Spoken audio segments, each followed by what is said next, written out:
ဒါတညင်းသည်ကအစားမတော်လို့များစားမိလို့ရှိရင်ကြောက်ကပ်ပြက်စီးတတ်တယ်เนาะအဲ့ဒါကိုကျမကြီးဘုသူတအနေနဲ့ပြောပြတညင်းသည်ရဲ့အညာလေးရှိတယ်เนาะဒီအညာလေးကအဲ့ဒီအနီးတစ်ဝိုက်မှာဆိုလို့ရှိရင် Jangoic acid ဆိုတဲ့ဟာတွေပါတယ်အဲ့ဒီ acid ဓာတ်တွေကသွေးထဲကိုရောက်သွားပြီးလို့ကြောက်ကပ်မှာသွားပုံသွားပြီဆိုလို့ရှိရင်ကြောက်ကပ်ကိုသွားပြီးတော့ရောင်ရမ်းပြက်စီးတာတွေဖြစ်တာ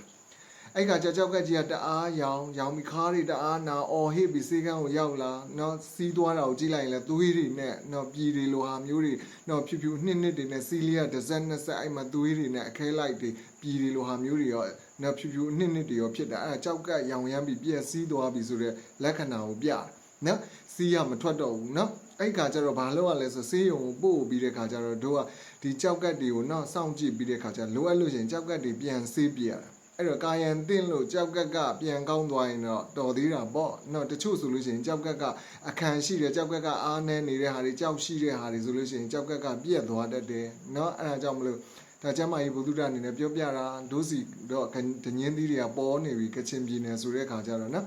အဲ့ဒါယူရိုအောက်ပိုင်းကလူတွေလည်းတတိထားပြီးစားကြပါနော်ရေနဲ့4-5-6ခါပြုတ်ပြီးရင်အဲ့ဒီအညာလေးတစ်ဝိုက်ကိုဖယ်လှီးဖယ်ပြီးတဲ့ခါကျမှစားပါနော်အဲ့ဒါလေးကိုလာပြောတာ